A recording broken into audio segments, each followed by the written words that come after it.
شیخ الاسلام حضرت مفتی محمد تقی صاحب نے ایک مرتبہ درس کے دوران اپنا ایک معمول بیان فرمانے لگے، میں دن بھر فیصلے کرتا ہوں، مجھے دن بھر میں حاجات پیش آتی ہیں، پھر مصروفیات کی وجہ سے ہر فیصلے سے قبل استخارہ نہیں کر سکتا، بار بار نوافل نہیں پڑھ سکتا، بسا اوقات مصروفیات میں یاد بھی نہیں رہتا، تو میرا برسوں کا معمول یہ ہے کہ 2 نفل 5 نیتوں کے ساتھ پڑھتا ہوں۔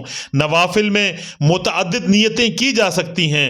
حضرت فرماتے ہیں کہ 5 نیتیں یہ ہیں: پہلی نیت صلاۃ التوبہ کی، دوسری نیت صلاۃ الحاجت کی، تیسری نیت صلاۃ الشکر کی، چوتھی نیت صلاۃ الاستعانہ کی، اور 5ویں نیت صلاۃ الاستخارہ کی۔ ان 5 نیتوں سے 2 نفل پڑھتا ہوں۔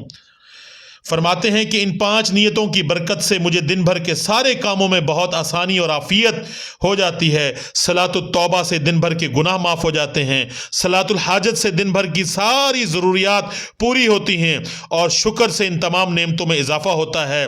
پھر صلاۃ الاستعانہ سے دن بھر میں ہر کام میں اللہ تعالیٰ کی خاص الخاص مدد حاصل رہتی ہے، اور صلاۃ الاستخارہ کی نیت سے دن بھر مجھے فیصلے کرنے میں بالکل تنگی نہیں ہوتی، بلکہ 2 اور 2 4 کی طرح میرے سامنے واضح ہو جاتا ہے کہ یہ فیصلہ ہونا چاہیے۔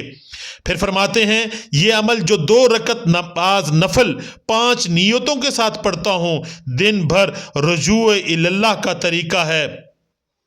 اسی طرح انسان کو گویا دن بھر پھر اللہ تعالیٰ کی طرف سے رجوع ہوتا ہے۔